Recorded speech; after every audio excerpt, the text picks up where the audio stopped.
Hello, who are you? Hello to me, no one can be heard. Please. Hi, Bobby. I've had to just freeze your video so as it can do me live.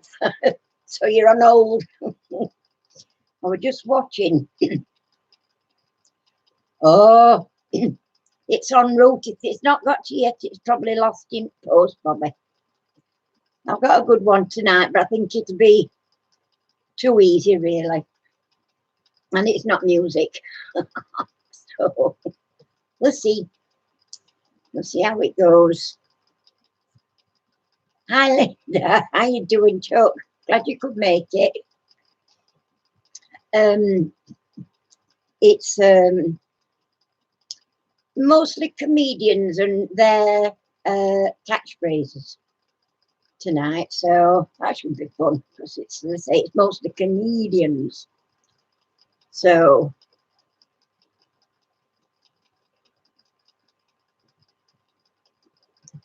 well, I don't know. You looked if you're doing all right to me.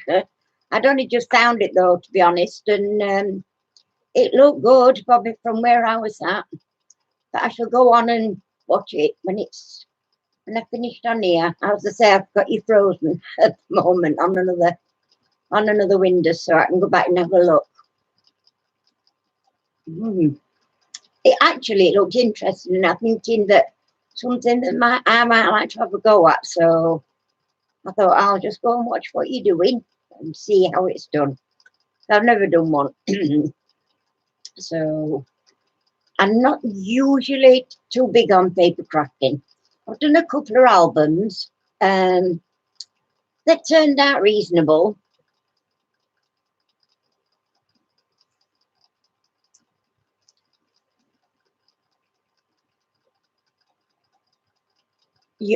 So there's only two parts. Well, you've done well then if you've got it in two, because I would have thought being complex, a little bit complex. Well, things like that are technically complex for me. I thought it might have took more than two parts anyway. So I did a tutorial on a handbag album, and I think I did that in four or five parts. So, but there were a lot of bits and bobs that you have to do. So maybe it's just me. I did that. I probably did the too much. But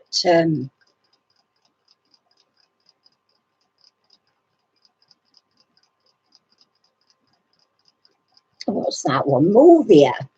Movia editor. I've not seen that one, Linda. I don't edit.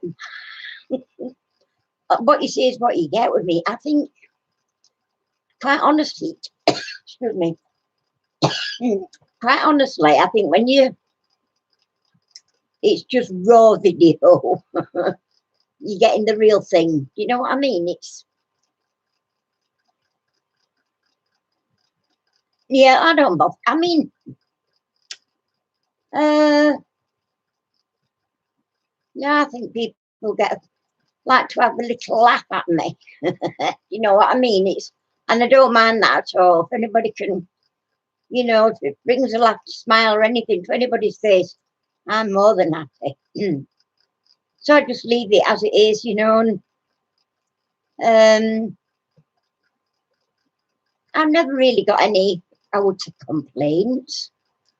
I don't know what's happening with YouTube at the moment though, but the numbers for subscribers are up and down, and I can't understand why. That has never ever been like this before.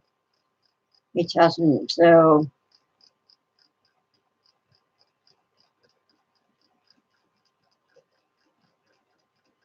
that's a good question. Have you ever tried diamond painting, Bobby?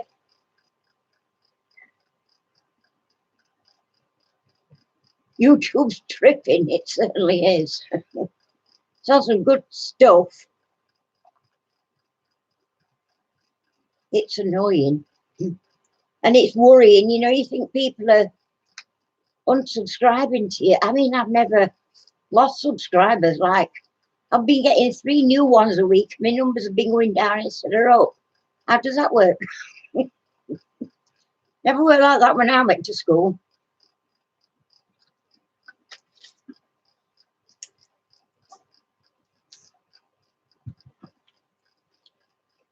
Oh, you don't need pay. I tell you what, it's the most relaxing pastime, Bobby. Honestly, cross my heart, it is fantastic. You don't need patience. It's just so, that's the only way I can explain it. Just chill out. Hi, Catherine. Welcome. Thanks for joining us. Yeah, it is fun. And I think depending on the content of your painting as well, you know, you can just, there's some beautiful scenery, or if you're into wild animals, wildlife, there's some fabulous paintings, fantasy, just mandalas, patterns, just all sorts you can choose from. And oh God, I've done dozens now. I couldn't leave it alone at one stage, but I've had to slow down a bit because I've been on holiday for one thing, and then I lost my little dog just before we went on holiday. So that sort of put brakes on for me at the moment, but I'm slowly pulling my way back in. I've got a little special drill one that I was doing. Oh, Linda, she was lovely, my Rosie. She's the one that I named my channel after, Rosie Posey. And little white Westie, and such a sweet little thing. And I took her to the vets, and she'd just been to the vets one day, the day before, and we got to take her back in 3 weeks after we come back off holiday. And I had to take her back in. The next day she could hardly breathe. And he asked her to leave her so that he could give her oxygen, and he said she was on the verge of collapse, that she was going blue.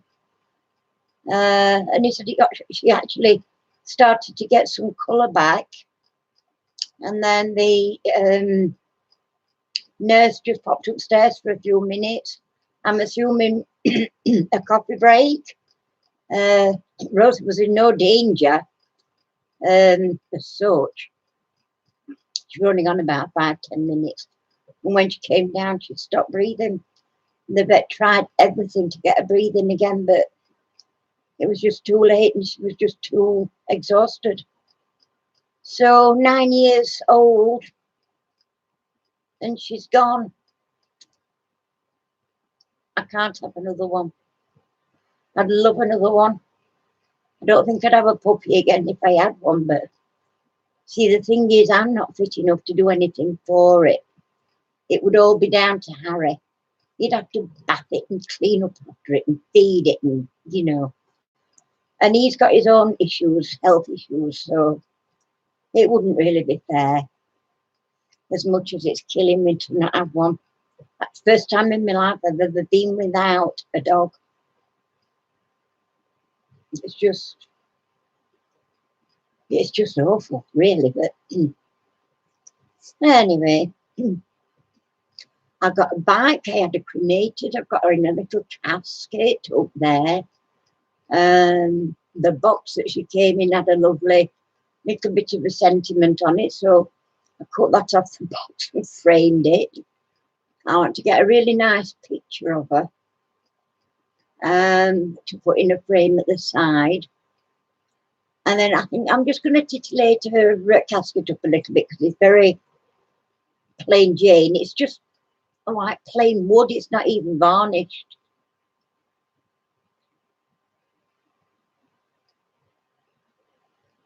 He doesn't, he's not a dog person though, Linda. He never really has been, but he did actually object when I lost my other Westie when we were living in Spain for a few months. In fact, I got her up there as well. And that was awful. And at the time, we got my mum and her little dog living with us, but it just weren't the same at all. And I don't think, trying not to sound too morbid, I don't think I've got enough years in me, to be fair, to have another dog. So when anything happens to me and Harry, or even just me, probably, you know, he wouldn't have it put down. He would never do that. You know, but my health issues have had enough that I don't think it would be right, really. Much as it does. I've actually been watching this channel, and it's a lady on, it's in China, and it's called Shoe and Tree, and she's a dog groom. Oh, she's brilliant, absolutely. She has the most amazing little dog, and they're all little dogs that she has. And I think she must be a show groom because the way they come out looking, but she massages them, she gives them a little like spa bath. She has a bath, and then they go in this like a jacuzzi thing. It's amazing. Is Harry related to me? No, he's my partner. It's that relation. It's sort of me. Yeah, we're just partners. We've been together for nearly 20 years. As good as 20 years, actually. So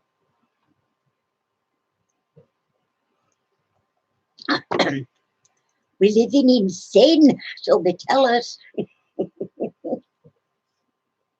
No, we've been together a long while. And I must admit, he's changed over the years for the better, I might just add. The better. And he's just an amazing guy, and I love him to bits, and I know he loves me, so we do, Linda, we do change. I mean, now we're all, he always calls me his posh totty, whatever that is. Oh dear. But laugh we do, lots. We're always laughing. Yeah.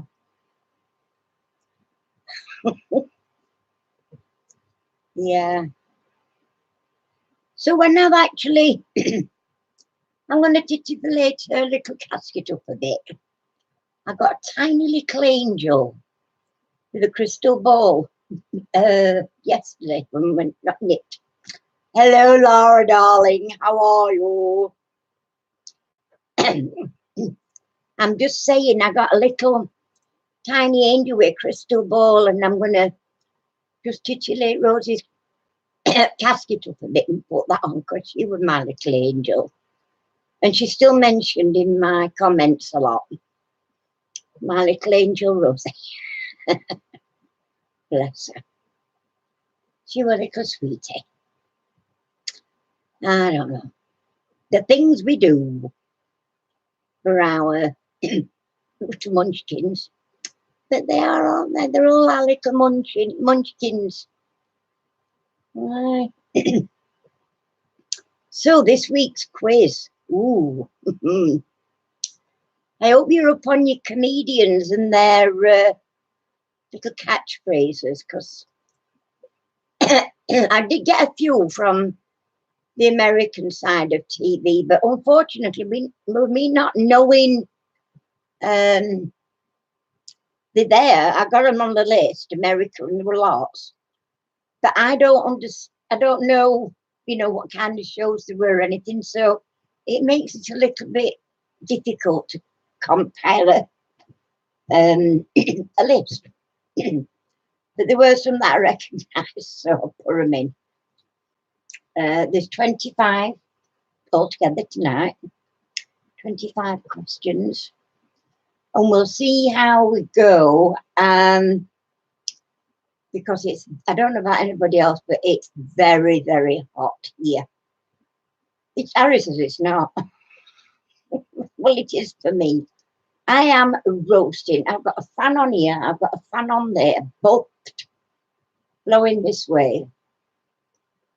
And it's just too damn warm. You see, I used to love that weather. And now I'm, with this COPD, I'm opposite. I can't cope with it very well. But I'm trying to get more technical, if that's the right word. I'm getting gadgets, folks. I have here, well, Bluetooth earbuds. I've got a new telephone coming next weekend. And I have a Kindle Fire. I've also got a Samsung. I've had this one a while though. Samsung tablet. And I must admit, I like the Samsung because it stays on. This thing, it just keeps, when I say it's going off, I mean just the screen goes blank. And you've got to try and think about getting your picture back on. I bought that one so that I could do my, Julie's in the house. I wanted something like audiobooks. I'm feeling a little bit warm, Laura, at the minute. I've got Harry's blasting me with, hi, Jim and Tam. I made it this time. Yeah, I've got Sam's blasting at me, but shoo, it's still warm. And actually, it's not really that hot outside, but it feels it in here. We need to do a little bit of shopping. And I thought, oh, I may put my card down, it's going to be a bit chilly. Ooh. Did you forget, Julie? Well, shame on you, you're going to get your knuckles wrapped. Oh, I bet it is. I don't think I could stand it where you are. My word. I struggle here, even though we're not. I mean, I think, what did Harry say? I think he said temperature was like 23. I mean, it was 25 yesterday. Ooh. You're in San Diego, Linda. Oh, very nice. Is that California way? It is, isn't it? San Diego, California, am I right? Near Mexico, on way to Mexico. I don't know now. Got me thinking. It is, yeah. I thought it were. As long as I keep sipping a drink and keep my fans blowing at me, I should be fine. Southern California near Mexico. Oh, you're right. Laura's not far from you then. She's in Gulf of Mexico. Is it Cape Coral? She lives in Cape Coral, Florida. Laura. Got you, Laura? And she's got a nice big swimming pool. I'm coming over there. I've decided I'm going to hijack a plane and grab all those ladies from this side of the ocean and fly us all over there. No, I don't drink. Don't drink that kind of. No, it's Tango Orange. This one here, and this one's just bitter lemon.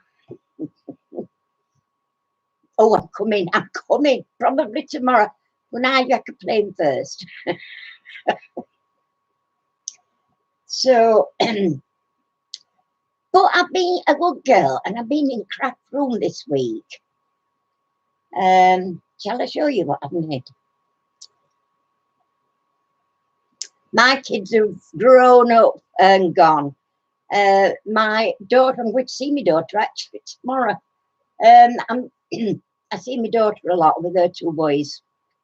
And I don't see my son. Don't hear from him. We don't talk. So that's his choice.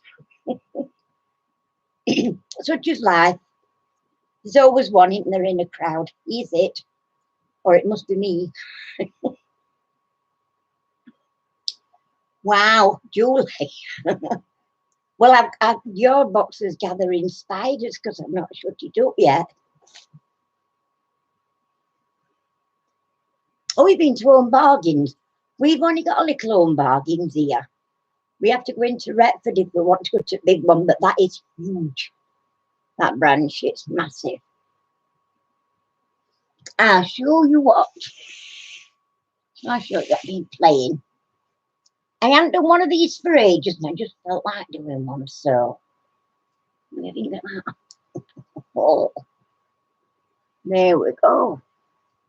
And all the beautiful danglies. And the real feathers.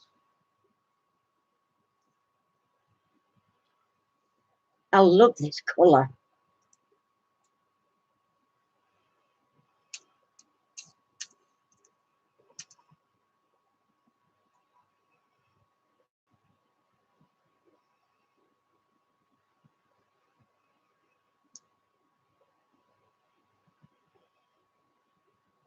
Oh, and I was saving them specially for you, Julie. Yeah, I'm going to have to go through that box before I post it, let me tell you. Yeah. That's, if there anything like that other one, he's got a saddle running right. Yeesh. I just scarpered out of there and left Harry to, waited for Harry to come and sort it for me. Oh dear. Talk about spiders, but I watched the thing on Facebook. It was yesterday, I think. And there were a guy and he was stored and he got a big tarantula here on his shoulder. And it, honest to God, it looked real. It were a tattoo he'd just had done. Oh, crikey. I have no... why would you want a tarantula on your shoulder? Yeah, it's for somebody actually, Jules. I've made it for somebody. It's going in a in a package soon. But yeah, I got a few actually, these masks. Last time, don't quote me on this, but I think it was the last time UK were in, England were in World Cup, and the works had them on at £1 each. And then obviously after World Cup, they were just white with a big red glittery cross. And oh, they looked awful. But after World Cup and everything had finished, they were selling them off at 50p each. So I bought them all from one branch. They were about probably a dozen or so. But you see, I take this red stuff off and then I just cover it and do my thing, you know. But yeah, I actually like this one. I think it's one of the nicest I've ever done. I've never put these rosettes on before. I put the feathers on and then just put like that on. Well, this time I've done a double rosette. And yeah, I like how that's turned out. But it's not for Jane anyway. Jane's already got one. So, but I enjoyed making that. I really wanted to make one again, and I sat and did it, well, over a couple of days. And it was nice to just sit and plod. You got it in your cabinet, Julie. I know it's what trouble is, it's where to put these things into. My little cabinet's getting fuller and fuller up. And and I'm thinking, well, where else can I put them? You know, got to find somewhere where I can show them. I don't mean just to put them away, just so I can show them. But I just wanted to.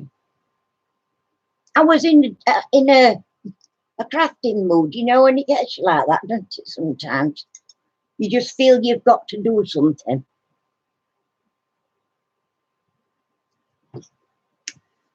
So I decided to do that.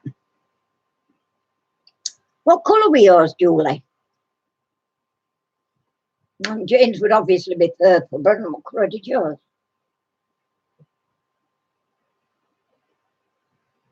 I don't usually tell it because I don't actually know how I'm going to be at any particular time. And while I'm like this, I can't always go and work in there because it's very, very stuffed up. And I struggle a little bit. So, was anything you were particularly wanting to see me do? Or whatever? I mean, just saying I can. If I'm doing it for somebody, doing something for somebody, or somebody wants to see something, then I will do. But I don't just meander in and do Christmas in July because I've never really thought. I once did somebody had one going back a few years now. Somebody was doing Christmas cards every week till July, till I think it were about October. But I think that went from like, I don't know, Easter to October, something like that. And I got bogged down with flaming Christmas cards that I wouldn't use. I wouldn't, you know, I mean, don't get me wrong, I put the work into them. But my lot don't like homemade cards. And I think they feel like they're being, I don't know. I don't know what you'd. Claire likes bought cards. But some cards I've made for Harry's side of the family, and they've been all right. But I've got literally dozens and dozens of cards. In fact, I had thought that what I might do is take them to the vets where Rosie were cared for and see if they want to sell them off for you know, donations for them. Really take a load of cards in and let them sell them for funds, because he's a brilliant vet. He's the cheapest vet we've ever seen in this country, and amazingly good. I know he didn't save Rosie, but I know that he did everything he could possibly do, you know. So I thought that might be a nice thing to do. I'm certainly going to make him a card to thank him. I've not got around to it yet, but you see, I'm still a little bit we'll say a little bit emotional. But if I started doing something like that just now.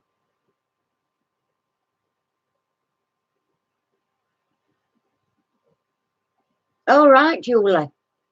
What's it called? Hi, Crafted Seasons. How you doing, Shazzy? All right. Glad you made it. We're going to start shortly. Just see if we get a few more in yet. There's I don't know whether Lou will be in. Lou Greenwood. Who else? Who else do we normally have in? Oh, did you? If she's not working. Don't I forgot. You're not here every week. You should be. That Jane, Anne Littler, Marissa sometimes comes in. Can't think of any more. My brain's terrible. Hear that? My brain's terrible. Harry was insane. Yep. Yeah. So we'll give them another 5 minutes, and then we'll start. It's a strange one, this one. Might not like it really, but it's mostly comedy, people. So, in my little book, we'll see how we go with that. It was an easy one to put together, except for a lot of it is sort of English comedians. But having said that, I think we all, what, don't they all have programs coming over from everybody else's countries, and ours obviously going out, so you may know quite a few really.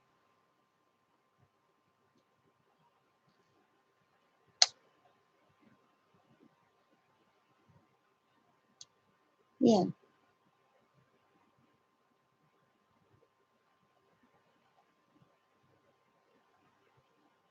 Ooh. Oh, you do get British comedy, yeah. Some of it's all right, and some of it I don't. See, Harry loves programs like Last of the Summer Wine. Mother used to love that program. Can't stand it. What's the other one? My mother used to watch a lot of everything. He says she did. She'd watch Coronation Street, and then she'd watch it next day for a rerun because she forgot what happened. That was Alzheimer's. Terrible thing, really. And then if you asked her what happened, she says, I don't know, I didn't see it, I missed it. You know very well she's seen it twice at least. Bless her. I don't know.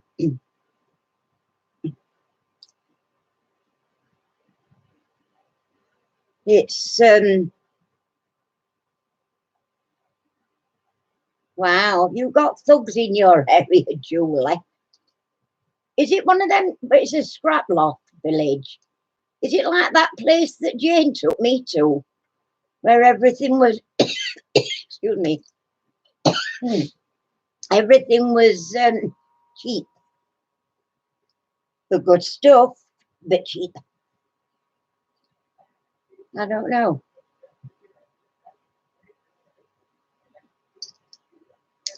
But it's 5 past. Shall we start?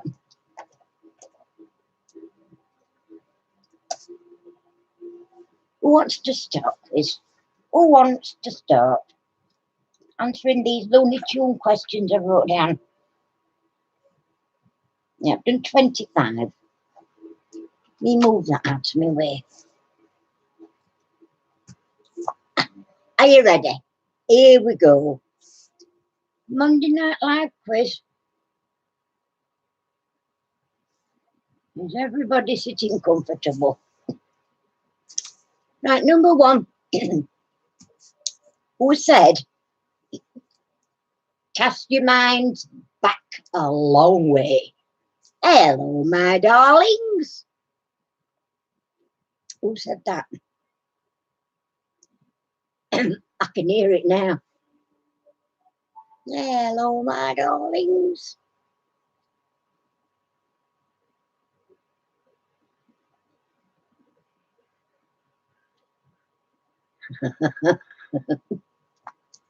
It's a long one, a long way back one.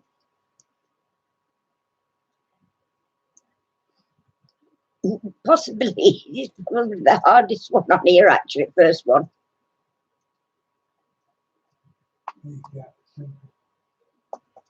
Hey, Make that simple. do you know who it is? Whisper. He does, he knows. CD. So Do we get any points? you can have a point, Harry, if you want a point. It'll probably be a big needle, but you can have a point for it. Oh, yes, Charlie Drake, it certainly was. So Shaz has got that one. Well done, Shaz. Right, number 2. So this one is so easy. I mean, I'm just giving it away. Who said, shut that door?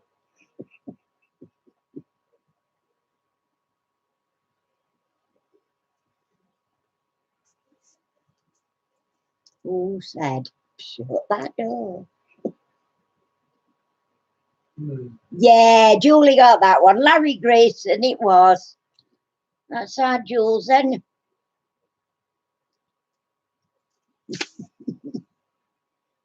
Right, number 3.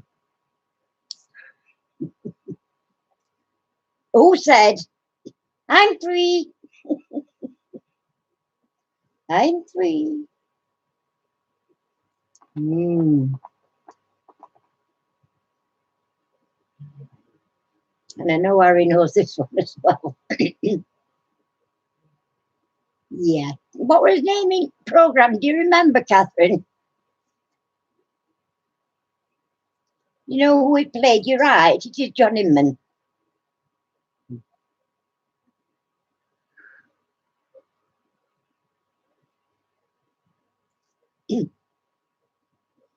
No? Anybody? What was his name in the... Yeah, that's the show. Do you know what his name was in the show? It was...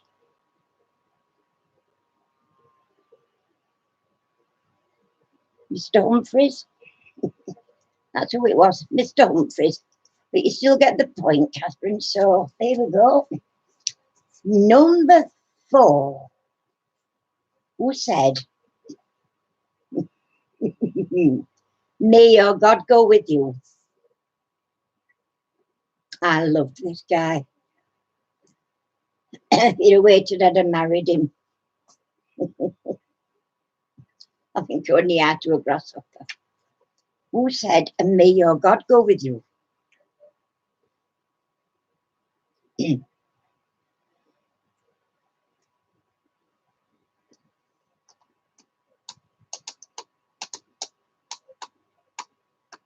Yeah, Dave Allen, it was.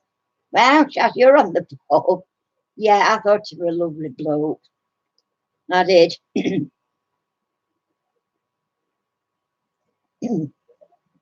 Right, number 5, Moses. Julie, do you not know Dave Allen? Irish comedian. Always sat on a stool with got a gin, a whiskey and something at the side of him. And he was the biggest atheist I've ever known. Right, who said,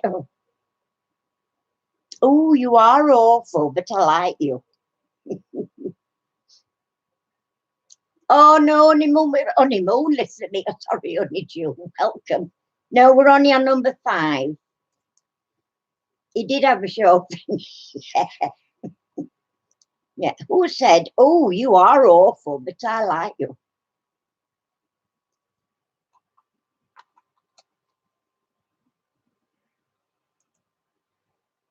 Yeah, Dick Emery, it was.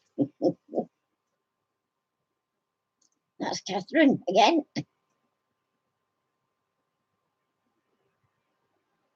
Yeah.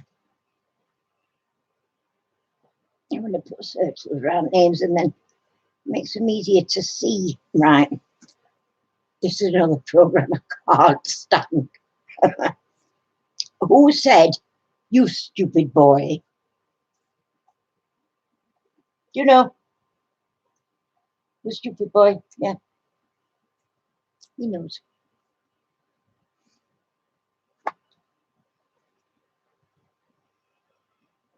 It's comedians and their catchphrases, sort of thing. There are one or two that aren't actually. Yeah, you've got it again, Catherine. Now then, Shaz and Catherine. I'm glad that you put that, Shaz, because that was Catherine that got it. When I was doing this and setting it up, I put Mr. Mannering. And I'm looking at it on screen. It's Captain Mainwaring. And I didn't know that. I thought it was Mannering. So, who played Mr. Mannering? Do you know his actual name? I was that thinking, what they call him? What they call him? What's his name? Looking at him, what they call him? What's his name? I couldn't think of his name.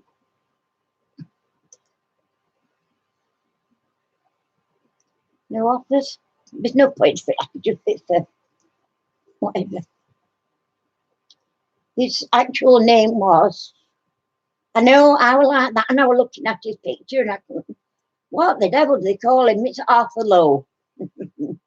So, right. You younger ones might know this better than possibly the older side of you. Number 7. Who said, "Am I bothered?"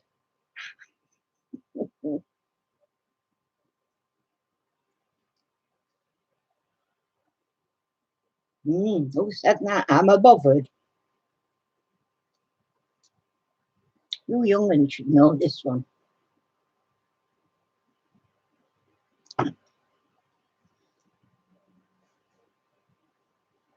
It was indeed, shall I say, it was Catherine Tate. Another one of these people that I wouldn't watch. So that's Shaz on that one.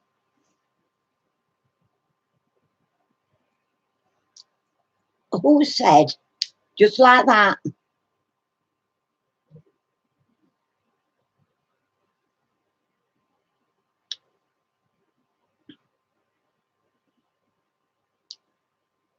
Oh, I have no idea. I mean, I just got it off the list, that one, because that's right, Catherine, it was Tommy Cooper.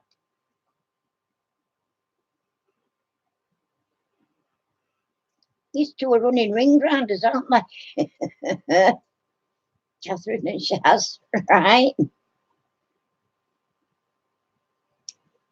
Another one.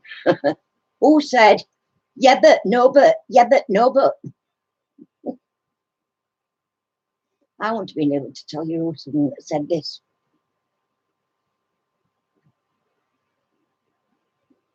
Hi, Mayhem, how you doing? We're in the quiz. You're halfway through. So you've still got plenty of time to grab some points. It's comedians and their catchphrases. Vicky Pollard. Yeah. Julie, you got that one. Wow. Nice one, Jules.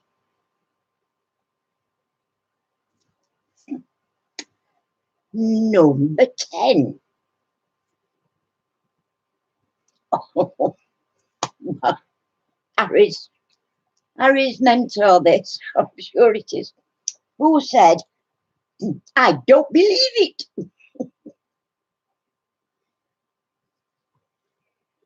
And I'll take either his character name or his own name.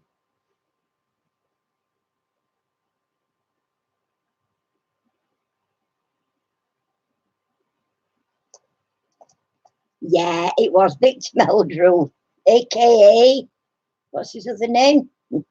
His real name. That's our Julie again.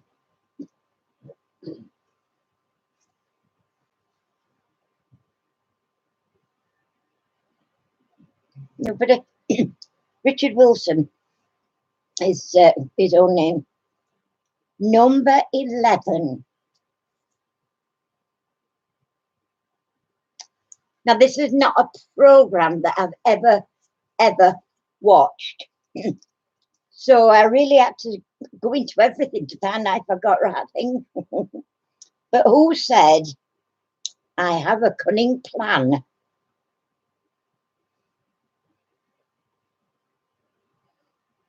Presumably he said it regularly. I don't like the manner of any of his characters. But he does. It was indeed Baldrick, or aka Rowan Atkinson. It's like seeing him and it's like, oh, choke on a blackboard. Which. So that was Catherine. Not that yet. Right. What a bit of competition going on now. Right, number 12. Who said, you are the weakest link? Goodbye. That one is dead easy.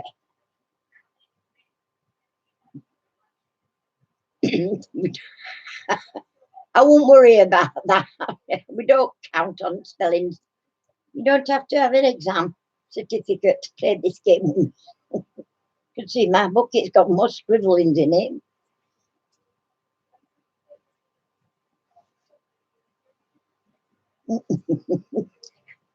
Why he said that as well. You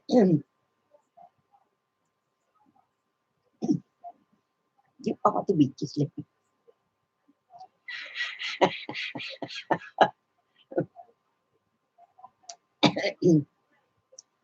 And something. No, it's not something.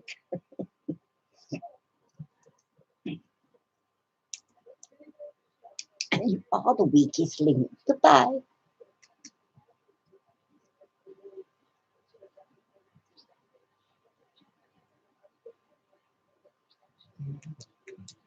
Think about Wimbledon and drinking the orange juice. Who provides it?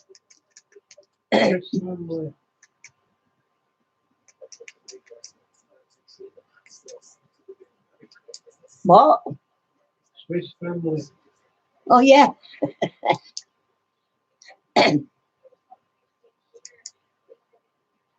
That's it, Catherine. It is. It's Anne Robinson. So I'm afraid Catherine's going to get that one because she's got the thing.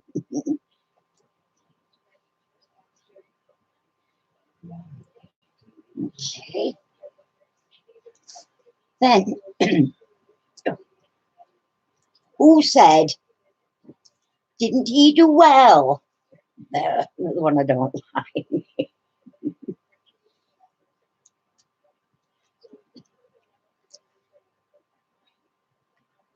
Jane.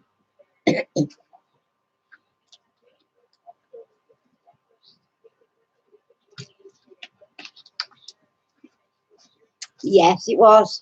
Bruce Forsyth. Yeah, he's the other one. So that's Catherine.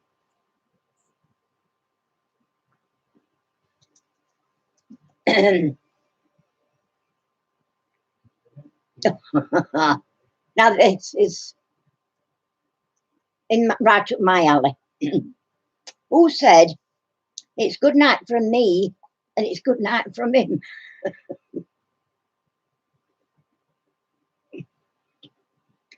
Ding, ding, ding.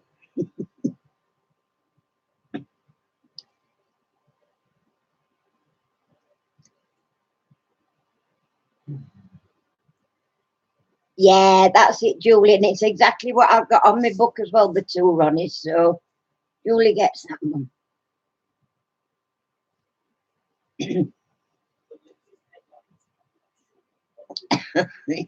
Right. Who said, cast your minds back again? Dirty old man.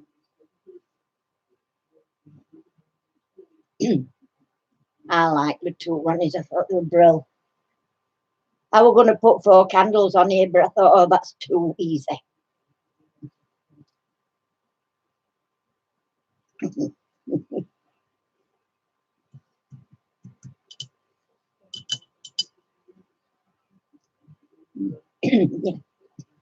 Yes, he did. Catherine's got that one again. Dirty Old Man was definitely Harold Steptoe or Harry H. Corbett.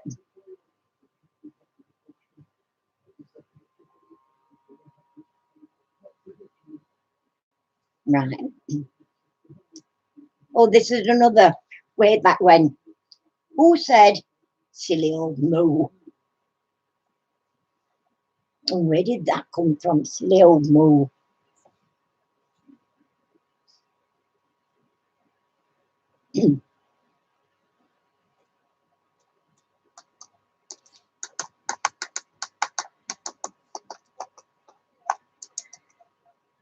Nobody? Nobody know the silly who said silly old moo? You can't remember that one.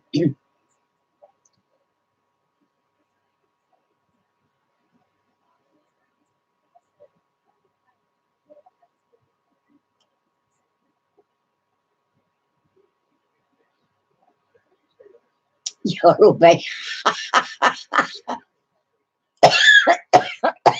Yoruba.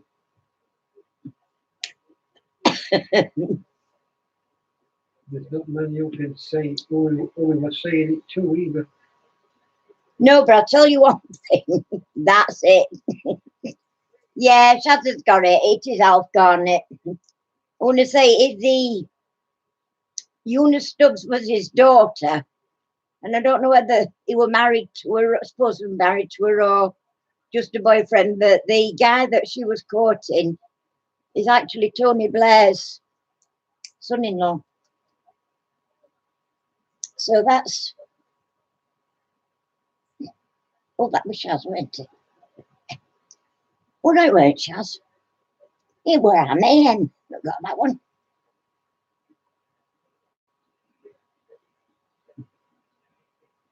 Hmm. Right. Who said Lubly Jubbly? This one's so easy.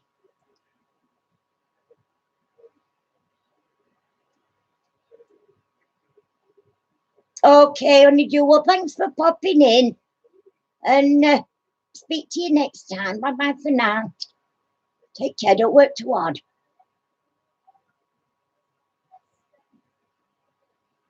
It was Catherine. It was definitely Del Boy, who was, what's his name?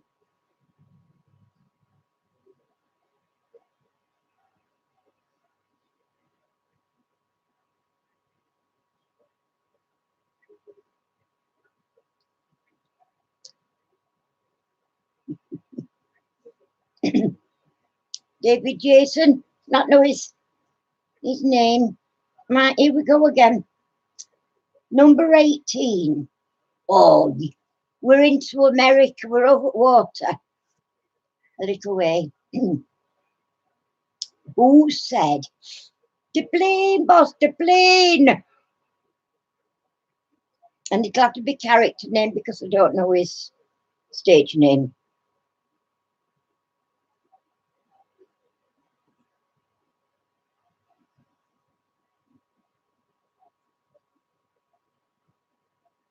Tattoo, Laura got one. Whoop, whoop, whoop.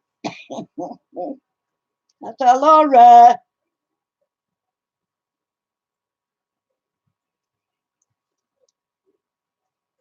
Yes, one. Oh, who said, oh, just one more thing.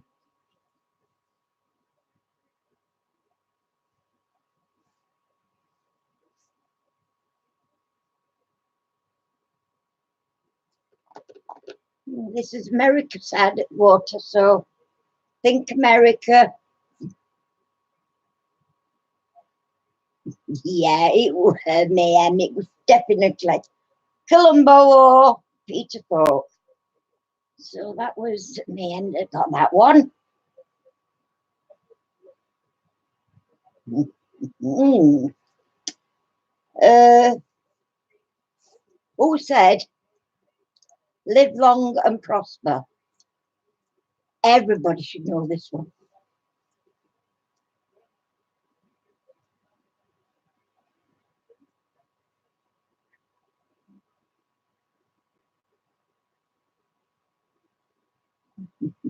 Yep, Mr. Spock, it was. Or his actor name is...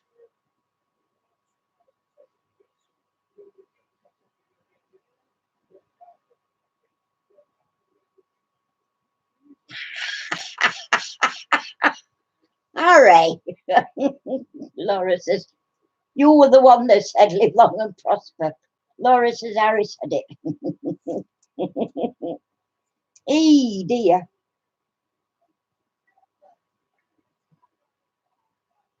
Oh, I love this. Who said, Nanu, Nanu. We're still in America and we're going way back. Nanu, Nanu.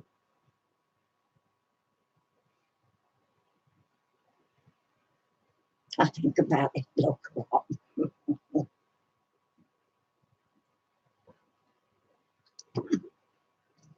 It was indeed Robin Williams who played Mork.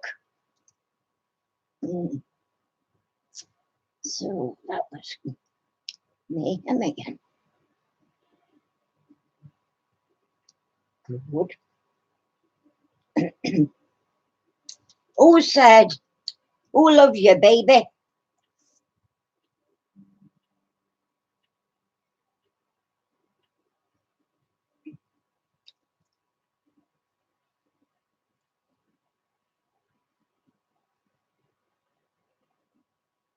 Oh, Laura's come first with that one. Julie got it. Kojak. It was definitely Kojak. Julie got that one. How come I didn't see that first? That's sorry, but that that Robin Williams one is Laura. It's up on my screen first, so okay. Number 23. Oh, who said rang?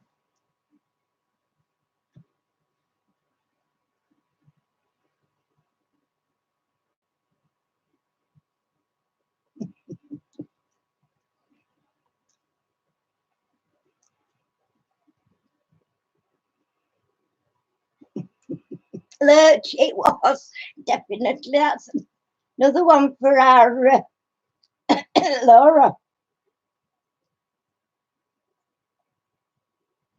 Laura Craft, as I recall her.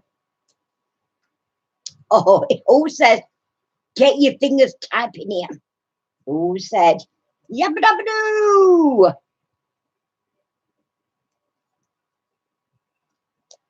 I don't think there's not one of you that don't know.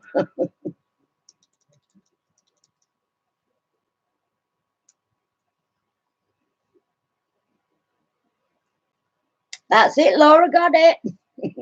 Was indeed Fred Flintstone. Another one for our Laura. If she can keep it up for this last one. Now then, any one of two names will do, and both names, you know, because who said you're fired?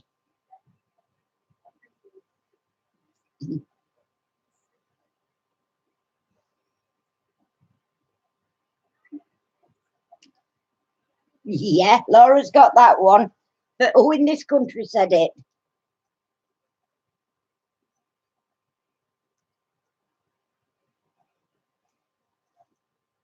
Yeah, Julie's got that one. It was indeed Alan Sugar. So you both get a point for that one. Right, shall we count up? Wow. So we'll start with Shaz. We've got 1, 2, 3,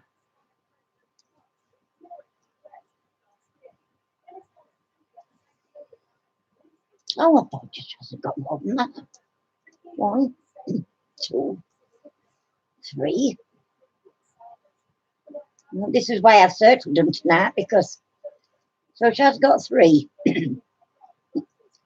Julie, 1, 2, 3, 4, 5. Julie got 6. Catherine. Right, 1, 2, 3, 4, 5, 6, 7, 8, 9, 10. So Catherine got 10. Mayhem. Mayhem. So me. Okay. 1, 2. Mayhem got 2.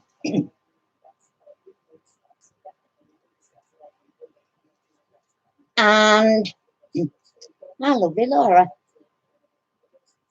There we go. The word one on that side, isn't it? So down here we go. 1, 2, 3, 4, 5. Our Laura got 5. So that was nice. A nice mix, but we've got a clear winner with Catherine on 10. I'm glad you enjoyed that. I weren't sure whether you would or not, but I thought, well, we'll give it a go. Just a bit different from music and what have you. And normally comedians' catchphrases, a lot of people know, don't they? So we'll have to look for some more of that kind of thing. Yeah. So I don't know. I'll have to get my brain working on next week's. See what I can do. Cancel next week. Hey, You cancel next week. why? Because You said you have to get your brains out to confirmation. I've been cheeky. He says it must be cancelled next week if you've got to get your brains working. Hi, Kendra, welcome.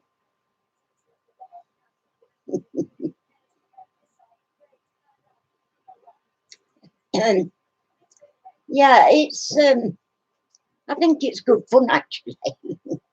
Something everybody can have a turn. I mean, I'm rubbish, but it's I think it's good. It brings people together, doesn't it? Having a bit of a quiz. I'll get my brain me. Can't say my brain. He don't think I've got one. I've not told him. So we'll see what will be for next week. So what's everybody been doing? This week it's been so hot again. I don't know how. I don't know why it's. I mean, it has been sunny today, but I won't say it's been overly sunny. It's just been a bit brighter. But oh, it's been hot in here. And we have been out. I mean, we've been to. We had a nip out to town, quick into town, and then quick to Morrison's. I'm out tomorrow afternoon. I'm going to my daughter's for the afternoon. I rung her just before I came on air. I can't normally go on a Thursday, but she's having new windows fitted on Thursday. All over, all the house done. Windows and doors. And they're going on holiday on 2nd of August, so I'm hoping there's no complications for them.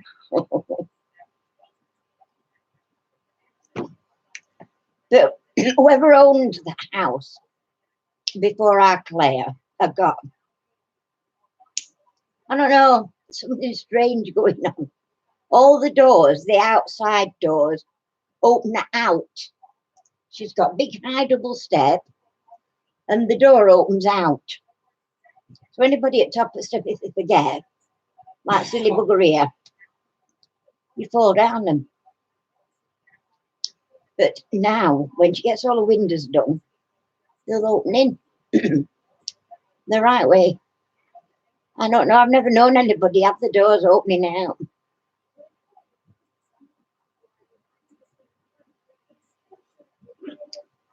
It's unusual because they keep telling us where there's going to be.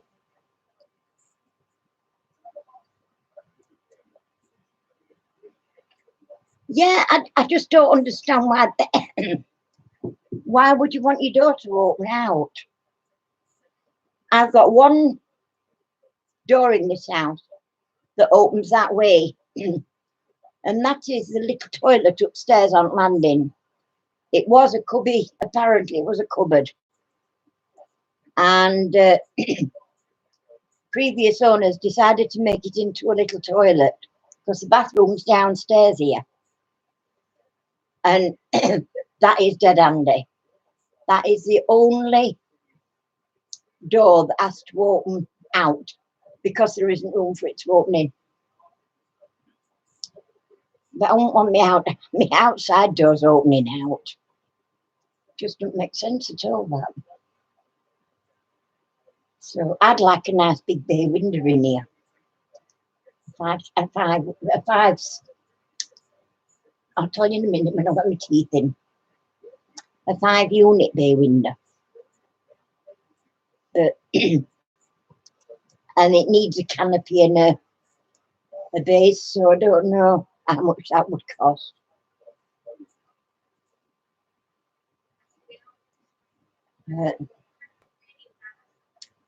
Yeesh. I don't know what to do. Do you remember now? Oh, they're not excited with quiz. Apart from I've got to learn how to use my new gadgets.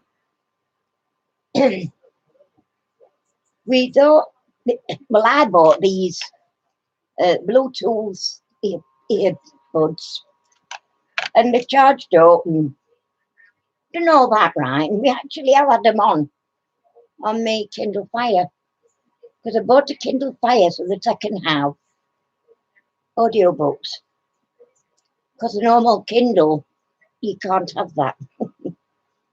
So I got the Kindle Fire for the audiobooks. And I got it working all right. It were hit and miss. And anyway, Harry asked Paul come round next door, and he and I between us muddled through. I'm just looking where I put my leaflet now. You have never seen writing like this.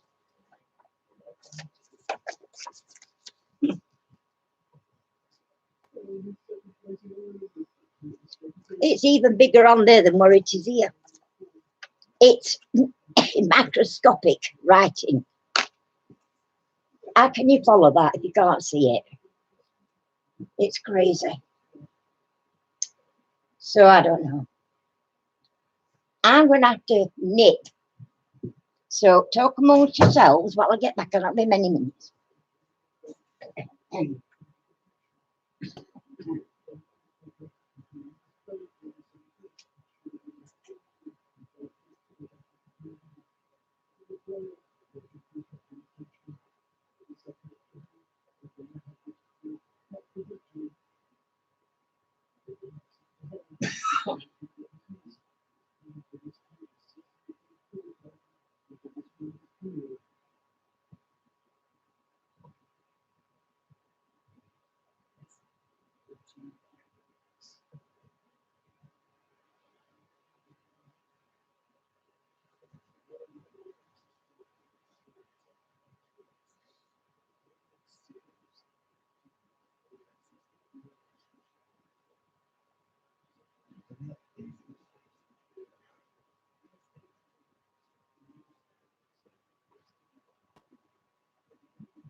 Hey, sorry about that, peeps. Ooh.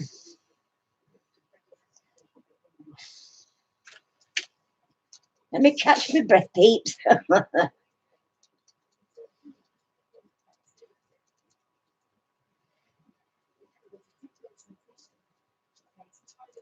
Don't get old, it's no fun.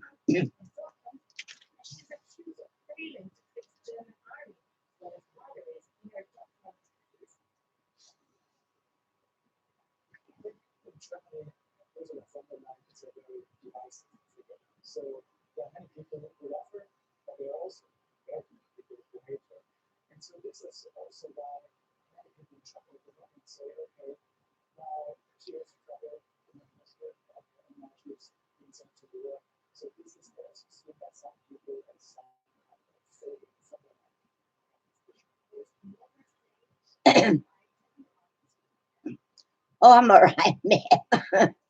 It's just that because it's so warm and I mean, it's 10, I measured it, I counted actually for when I went to doctor's last week. It's 10 steps from me to toilet, actual toilet. That's all. I've been using it in bathroom. I've got one in bathroom.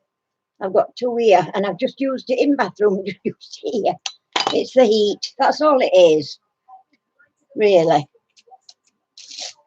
And I just fan here, fan down. Fanny. No wonder he calls me Fanny. Fanny the gas line. I don't know.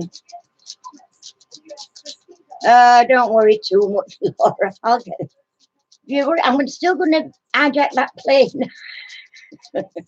This is why I could never, ever live in a climate like you do. I think you're very lucky. I would love to, but I couldn't. Not now. I mean, we went back, how many years? We've got to go back 10 years to when we went to Spain. And we went in winter months to Spain. We thought we were going to live there. We thought, and that winter, Spain had more rain than they'd had in 40 years. And it all rained on us and in the property we were renting. And we were flooded out twice.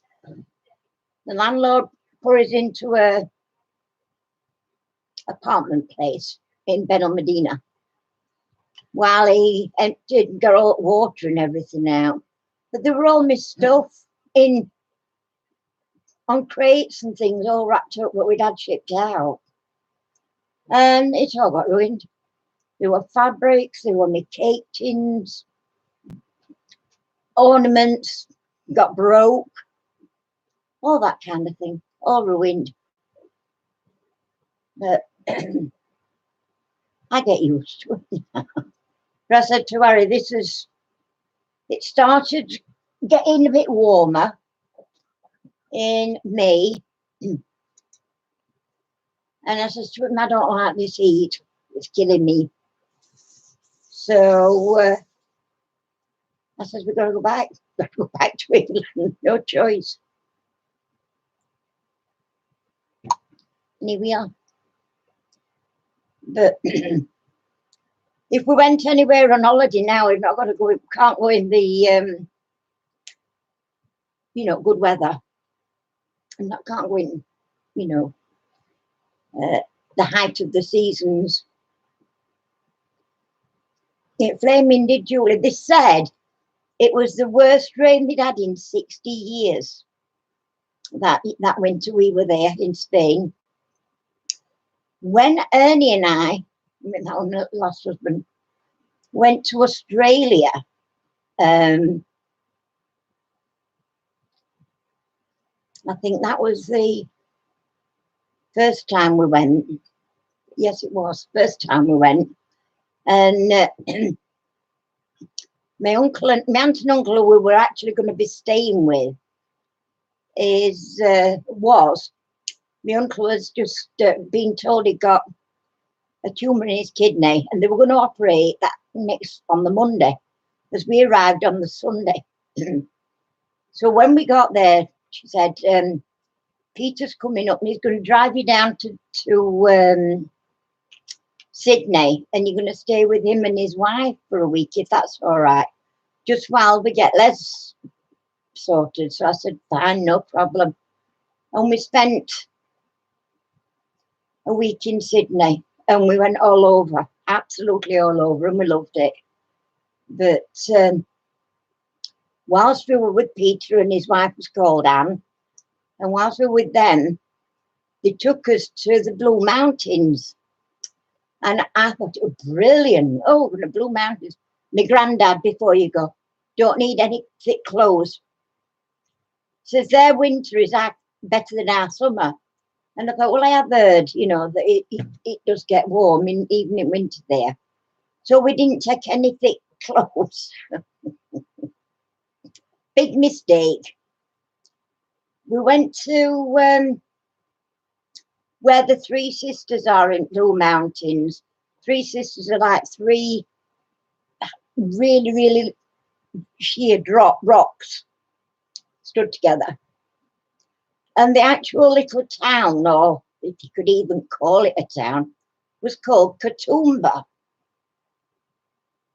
And it was damn cold. And we left there, and the very next day, Katoomba was snowed in, literally blocked. You couldn't get there. And they'd never had snow before. I said, we brought it. Followed us from England, because that's just how lucky we are. But we did get to see Katoomba before the snow.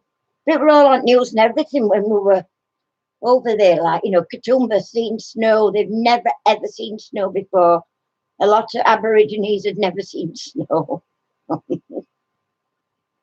So it's just the heat, and yeah, sometimes it's dry. It doesn't matter whether it's dry or humid. It's just as bad. It's just heavy. So I would imagine then, yeah, humidity more than anything. But as I say, I have this near me because it's more direct. But I've got a little fan up here blowing straight at me. Although it's only on a low at the minute, that one. And Harry's put me other one, my big fan down on the floor. They're coming at me this way. This is exactly what my dad was like. He had emphysema. But last Monday, was it Monday? I don't know whether it was Monday or Tuesday. But I rang the doctors up because I said to Harry, we shouldn't have all this mess in.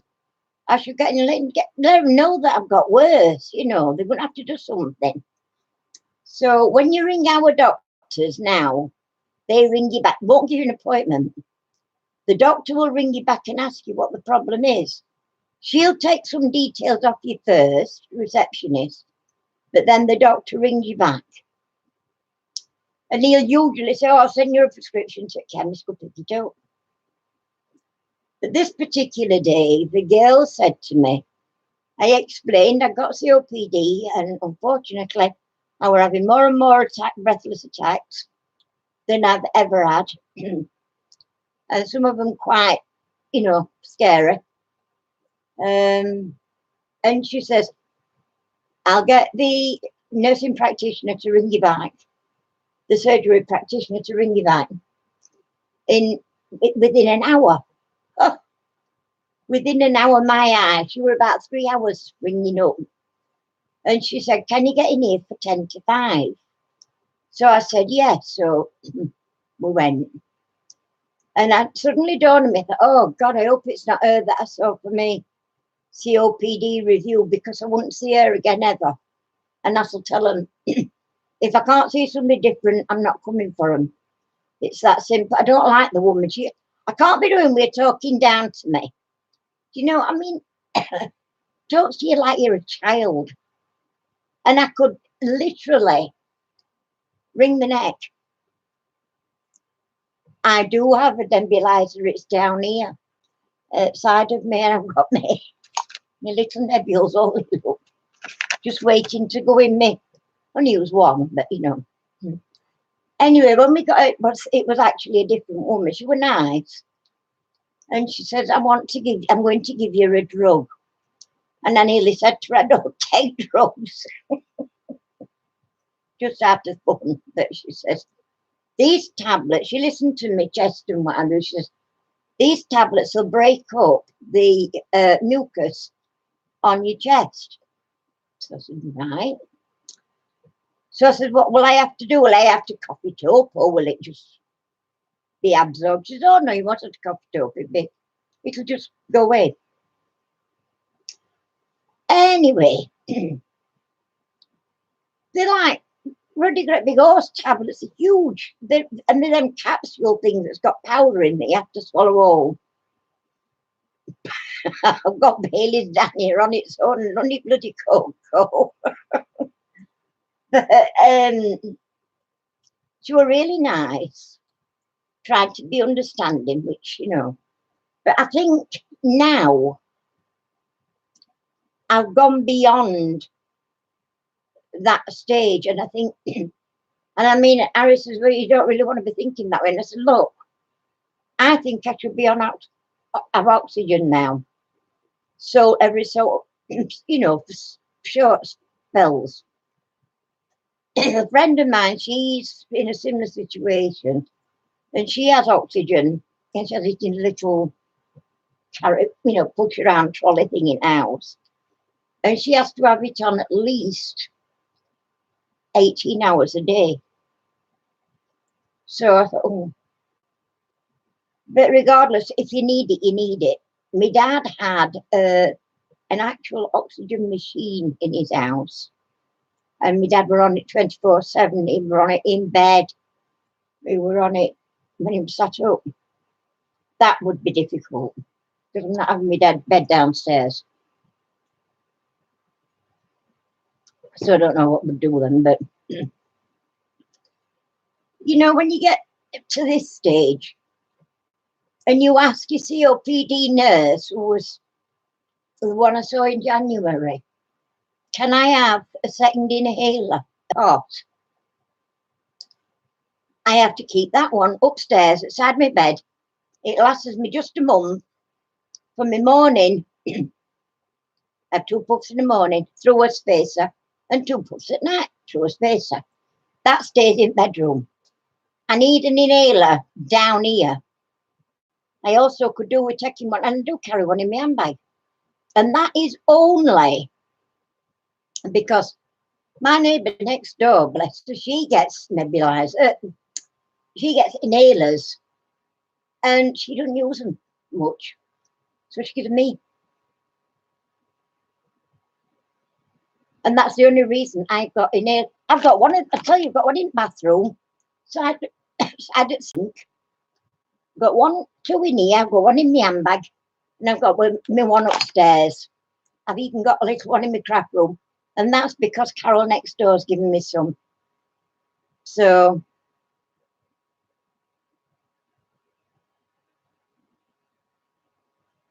no, I don't have anything like any monitors or anything, you know. It's just, I just think that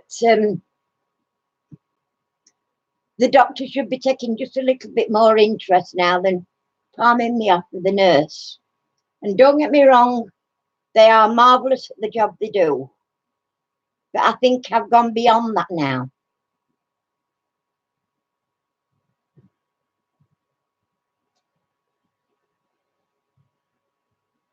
Yeah, it's just,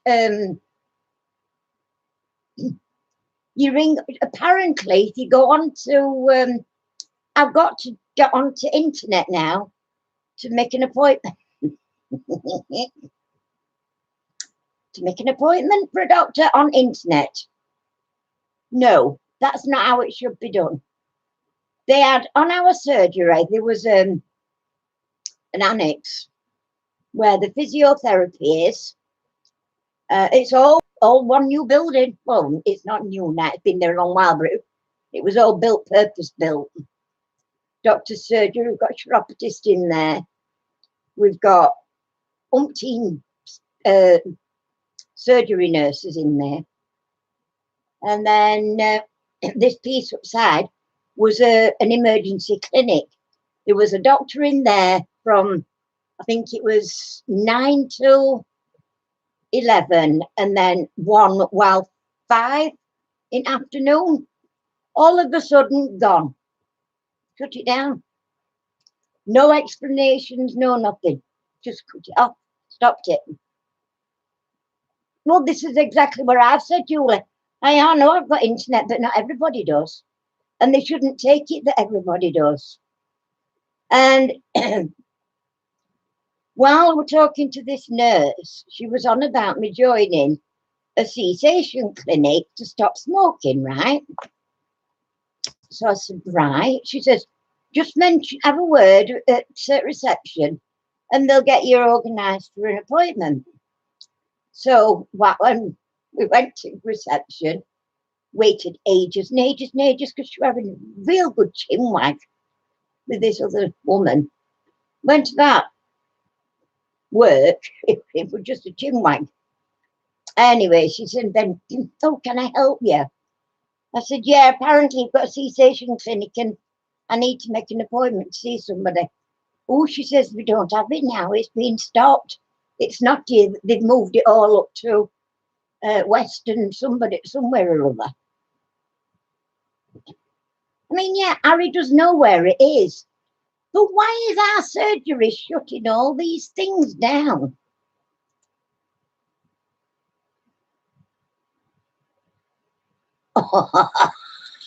Will you, Laura? You know, I would love to see that, actually. She would shit herself. She is so bloody. I used to smoke. I don't smoke anymore. I stopped smoking for 9 years. She'd not had problems I've had, one way or another. You know, life problems, not just health problems, life problems. And lucky for her, bully for her. But don't talk to me like a naughty child. I can't do with it. It is, Julie. And I mean, it annoys me that you can't just ring up the doctors like we've always been able to do and say, can I have an appointment?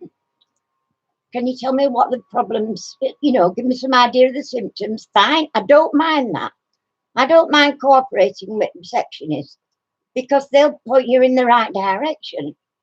But for them to say the doctor's got to ring you back and then you wait an hour or 2 hours for the doctor to ring you back, and then he'll say, oh, I'll just send you a prescription through to your a lot of chemists and you can go pick it up. That's a good job he's got. How much did he get paid a month? You know, it's ridiculous, to say the least.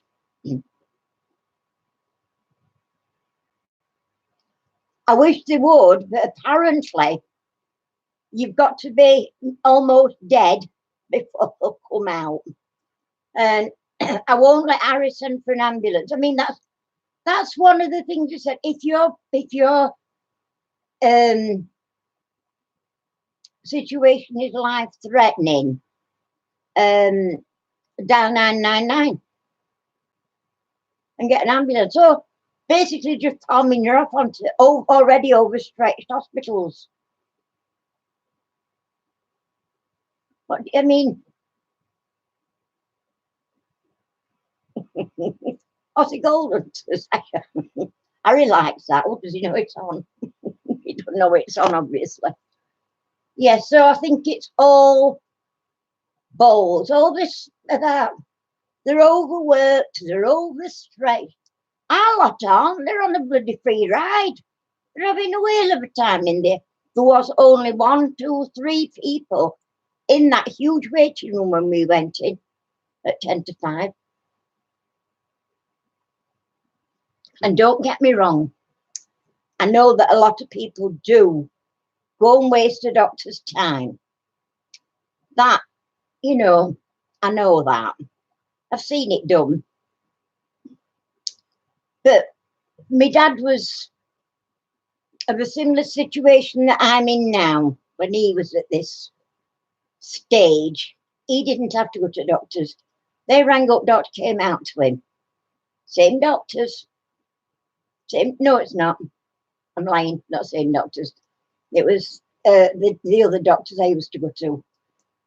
But yeah, he didn't ever have to go. If I go to hospital, they'll kill me. I know that if they do what they did to my mother, and I'm telling you now, I'm sure that thing they shoved on her face would finish her because she was trying to fight it to pull it off. They've got this mass blowing, blasting her with oxygen. And she couldn't bloody handle it, and I wouldn't be able. I'd have to rip it off my face. You imagine sticking your head after a window at 75 miles an hour down motorway and see how high you can catch your breath. He couldn't. He couldn't do it. And if I go to hospital, they'll start me on this thing, and I just can't do that, Laura. I'm terrified of that happening. God forbid I ever have to do that, because I think it's a bit enemy if they did. So I keep away from hospitals as much as I can.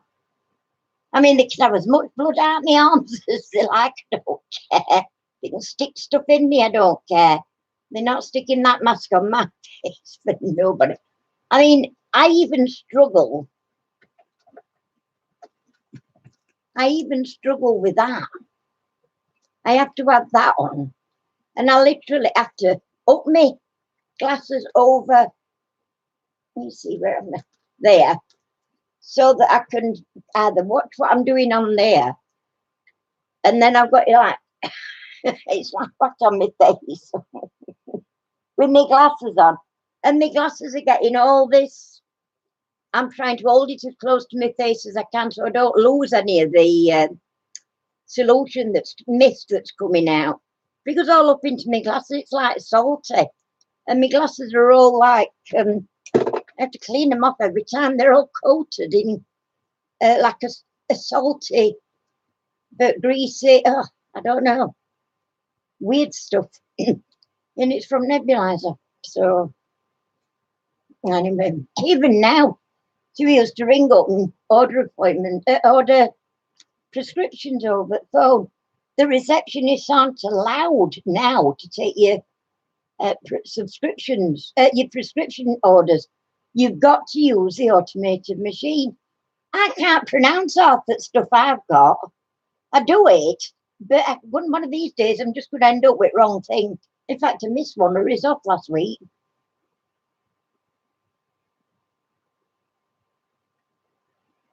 Yeah, That's very true, Julie. I mean, actually, when my mum were in, when it were her last few days, and we sat with her, that ward that we were on with my mother was a closed ward because it was a quarantine ward because something had cropped up with one of the patients.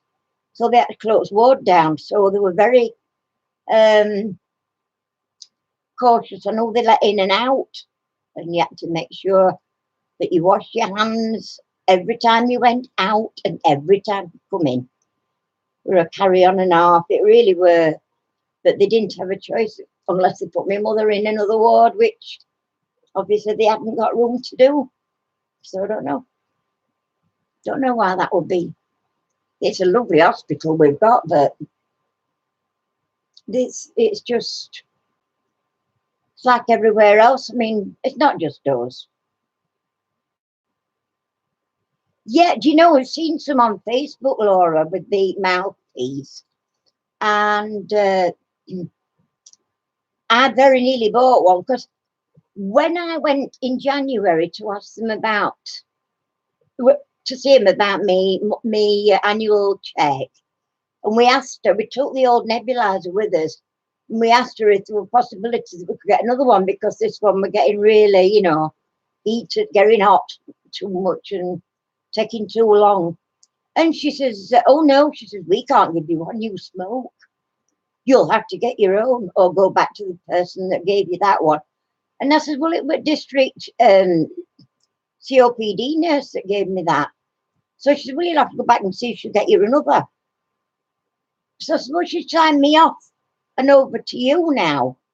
She said, well, we won't give you one because you smoke. And we won't give you another inhaler because you smoke. I can't believe how many people have to put up with that crap. Because I'm not, we bought one. Harry and I have bought a new inhaler ourselves. Not inhaler, nebulizer. We got one out, I got one off eBay, a nice new one, but, and it is quick, but the masks are awful, you know. I can always try and get some more masks offering surgery, but she says, oh, you're supposed to buy them yourself anyway. We're not supposed to. The other woman that's on that bit, when she's there, she'll go and get you 2 or 3. Because you can't keep using the same one forever and ever. They need to, oh wow, that was something else. I use you know, like baby sterilizing liquid. I use to sterilize my mask, the pipe, and all the bits that went in my mask, you know, at the bottom. And she says, why are you sterilizing it? I says, to clean it. Who's told you to that? You don't need to do that. Just a bit of soap and water would do. So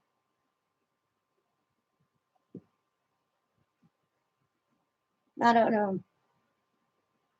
I can't win whichever way I do it. So like I said, we bought that. I actually bought some masks off eBay. That these are the ones I'm using. The ones that came with the nebulizer were awful. But we've been looking at these on Facebook, the ones that you were talking about, Laura. They look really good. So I think I might just invest one next time I see them on. I might just invest in one and get one and try it. And then see how we go from there. But shocking our doctors now. Really thought we'd done well to get into that surgery. They call it five village group because it's Mangold, Carlton, us, Larwood, Arworth, and I don't know what other one is. But there's 5 surgeries all in the group, and you can go to any others. Oh, Manton.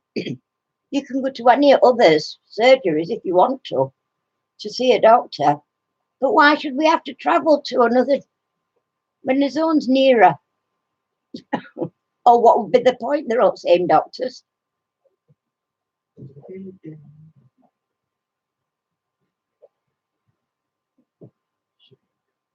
I know, well, this is what she said, soap and water. Soapy water, warm soapy water, and I've been sterilising them.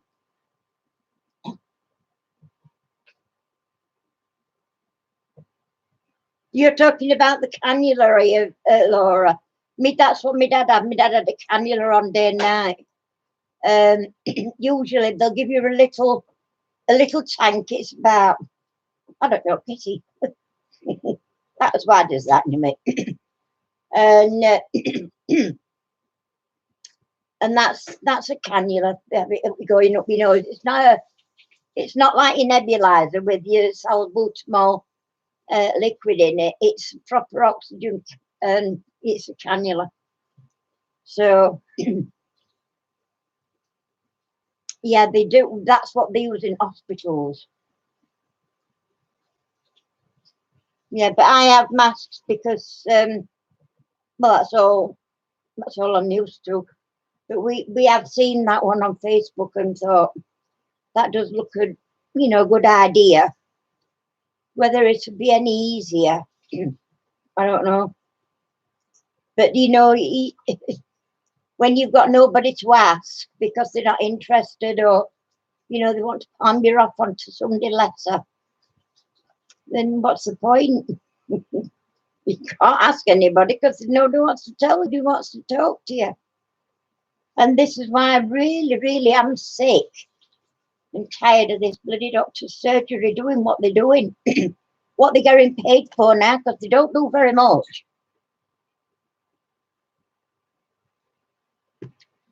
So I don't know what's making it. But I just plod on day and night. Harry's brilliant though.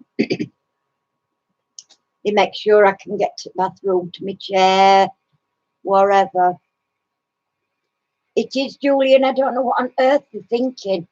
I really don't know what they're thinking with this way that they're changing NHS.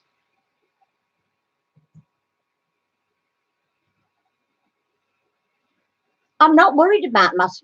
I don't have a fear of the mask at all. I don't mind it. It's just how it sort of makes a mess of my glasses. So you can leave it on and I can carry on doing what I'm doing on either Facebook or whatever. But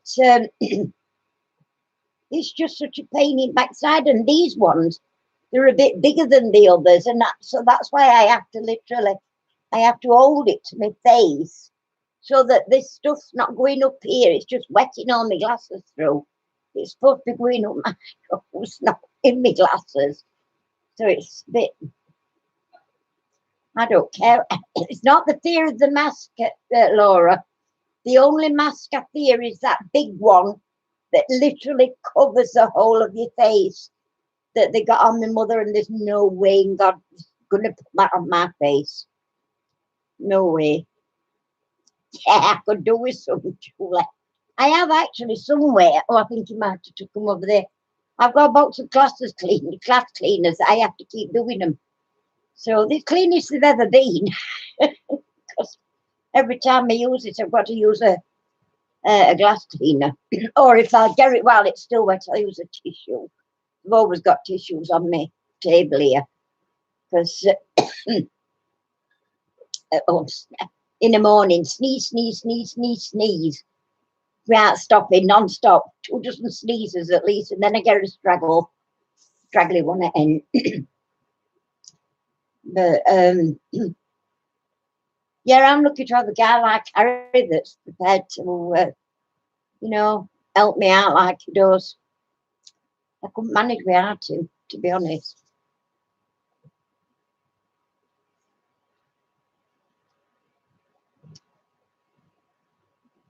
What are you doing, tabbanging? Shut your gob.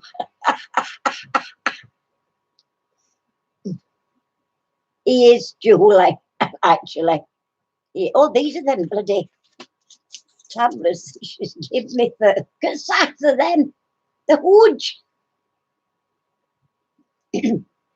2 in the morning and 2 at night. Well, I've got them all in my nighttime thing, but I don't have a pot for morning because that's all. They're the only ones I have to take in the morning. All others I take at night before I go to bed. So I have to remember. And that other night, the other morning, I got up and I thought, oh, I forgot to take my tablets this morning. And then the night before last, I forgot to take them all. And that's because they were rushing me to go to bed. We're going to bed earlier. It's round about 12 o'clock-ish instead of 2 to 3 o'clock. But I can't sleep when I get to bed. I have to read. Although I didn't last night, funnily enough, but I was up at 7 yesterday morning. That is not me. Sunday morning and me up at 7 o'clock is totally unheard of. In fact, it's downright criminal. And then this morning, I were up for 10:15. Just can't do all this going up early and going to bed early. It's no good. That's 2 days I've had to change your nappy for you, isn't it? You had to change me nappy for me. Yeah. What nappy? You're up early, you should be sent. Oh, what you got there in Mo? Pie. Hey? Pie. Oh, pie. We've been and fetched him some told about Morrison's do homemade pies. And Harry don't like anything with onions, you know, and he likes steak fried steak and kidney. And our class says they do this chunky steak pie. She says, and they are gorgeous. They're just like homemade. So we've been today to get him some to try, and he's on second and now. We bought 4. So there's 2 in the fridge. They'll be gone tomorrow. So he just eats them till they're gone. Me, I've had 2 little Morrison's trifles. That's all I've had. And a slice of toast for my breakfast. I don't eat. That's something else I said to her. I don't eat. She says, why not? I said, because I'm not hungry. You know, if you're not hungry, you can't eat. You don't eat, do you?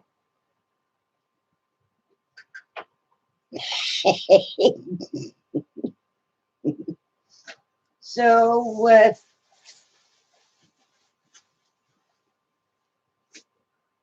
don't know. I've got to really, really, really, really be in the mood. And other night I says to him, you know, if you had some beans on toast, I might have some with. I have 2 slices of toast and a teaspoon of beans on each one. And then he had rest of them. But I did manage to eat them all. They weren't much there, but there were 2 slices of toast as well. But that's occasionally. I don't do that every day, though. It is.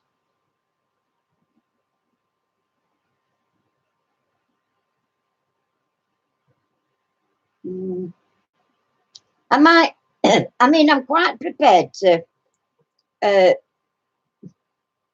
stop smoking. And I begrudge it because I do enjoy having a cigarette. And I mean, we don't have any other pleasures in this world these days. Me and him, we don't go out drinking a lot and what have you. You know, we stay at home. He likes to watch his telly. I like to be on here watching either you ladies doing your diamond paintings or other crafts. And there are a couple of games on Facebook I'll play. And I tinker about in my craft room now and again. So, you know, that's it. That's all we do. But it's enough for us. We've got that caravan. We could nip to Skeggy or somewhere like that for a few days, which I think we might do. If we can, what are you selling it for? You're going to get a thump in a minute. We're going to have a few days at seaside. Oh, I know. Catherine, I used to always get my lunch from there when I was working nearby to a Morrison's. Oh, I do love their fresh salad bar. Actually, I bought tonight. It's supposed to have been for me tea, but I went really hungry, and I got a great big bowl full of tuna and pasta and stuff. So mayonnaise, I presume, or wherever it is. It's a great big effing bowl full, and I bought 2 little tiny little gem lettuces and some potato salad and some coleslaw. And I thought I'll have a bit of a salad. I'm not a big eater full stop, but I do like salad. I do. So I thought, well, I'll get them because that big bowl of pasta will do me back 2 or 3 days. There's a lot. It's a huge bowl. They didn't have any small ones. So I just had to get a big one. But I don't know. I'm just not ever hungry for anything much. And I'm not smoking that many, funnily enough. I mean, a 20 pack will do me 2 days and a bit, probably. You know, I mean, I've not had one since I come on here. That was 2 hours ago. You know, so not like I'm smoking, chain smoking, one after other. I've not done that I've never done that, in fact. You said chain smoking, or chain smoking. Yeah, I'm not a chain smoker. So, but you see now, another thing, this woman used to be a friend. She's now on oxygen. She's not smoking anymore. And I said, what have they given you to stop smoking? And she went, and she got a patch on her arm. And I said, oh, that's me done. That won't do for me at all. She says, oh, it works. I says, no.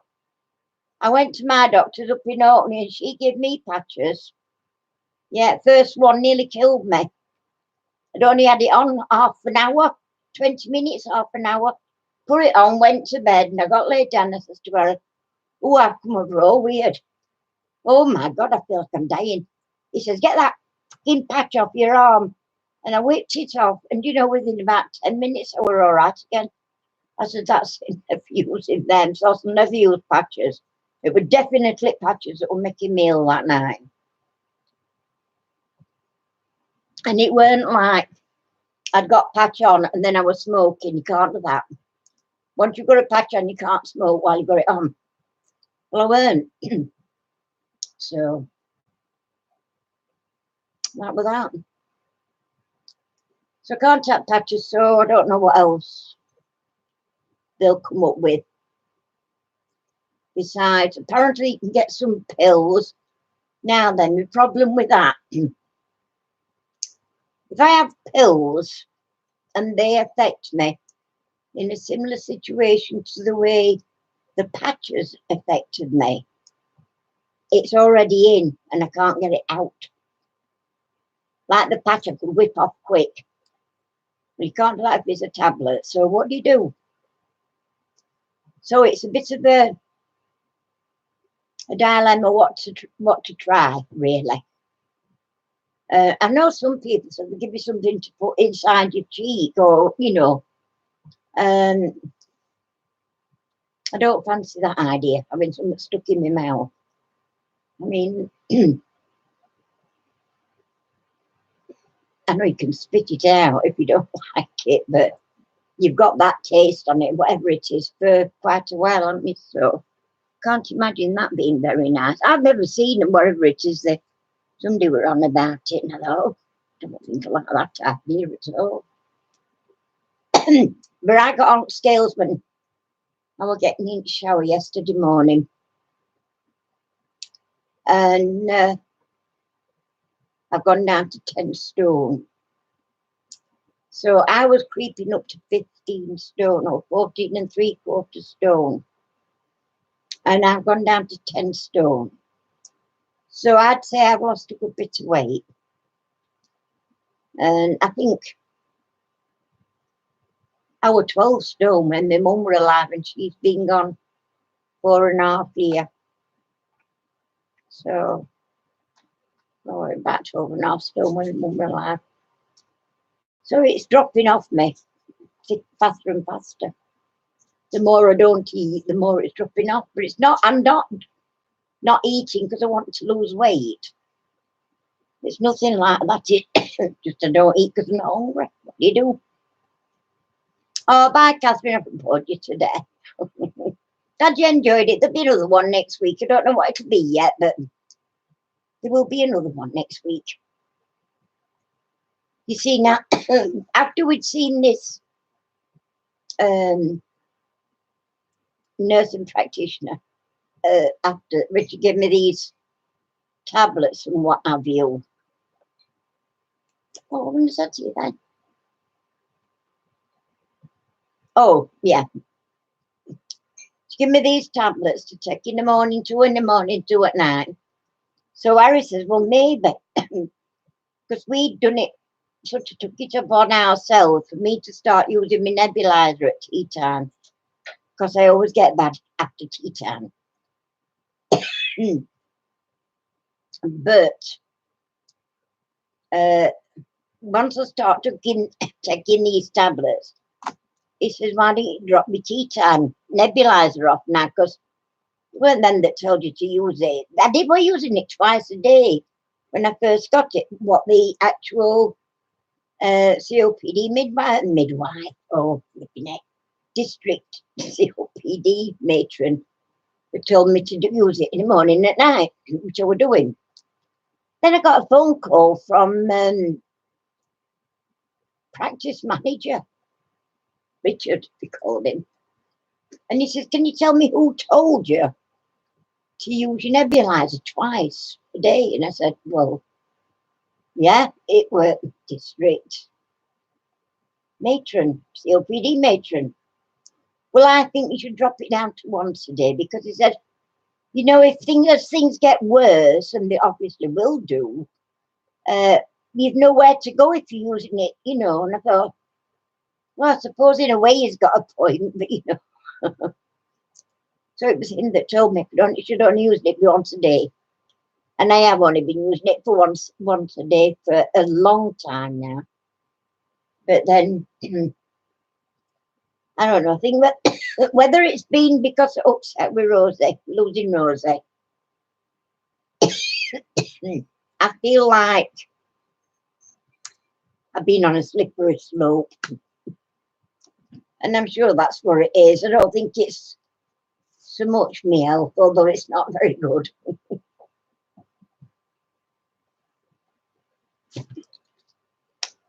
So I may give this non-smoking, because I'm not going to meetings. I don't want to like anonymous, you know how they do. Oh no, she says, nothing like that. She says, they just provide you with the means to stop smoking. You go to one, you get like, I suppose like when you go to the doctor, you get interviewed or given an appointment and you go and see them and they try this and that and other. I might do, I might not, see. Harry's not hardly smoked anything this week, just to prove a point, I think. But I don't have any other pleasures in life, you know what I mean?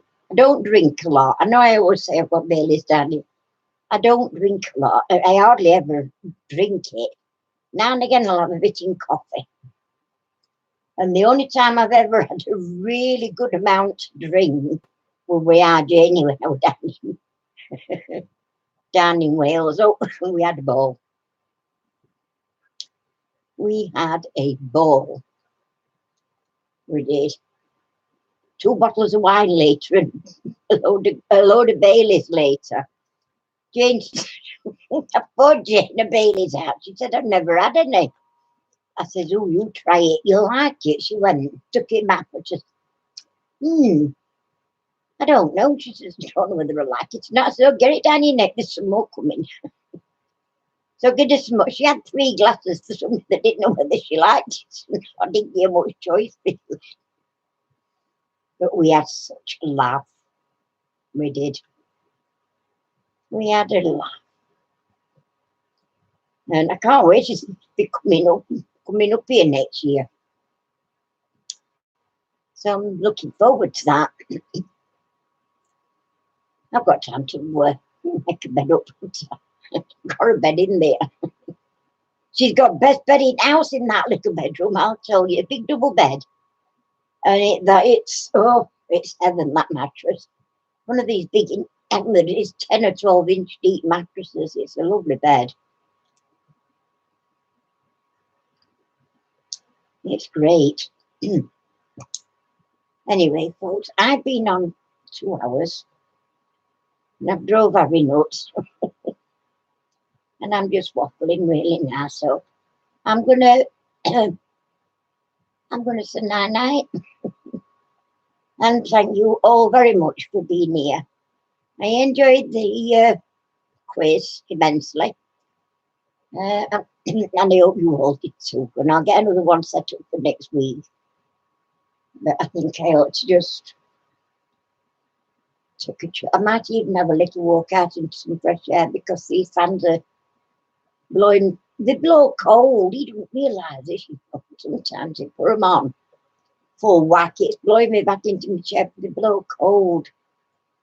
So I might just have a walk out into fresh air, and if I can get there, I've got my walking stick anyway, just in case. So I'm going to say good night. So thank you all for watching, being with me, and everything. I love you all to bits.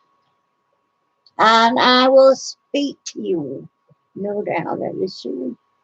So, to all of you, night, night, God bless, and just take care of yourself, be safe out there.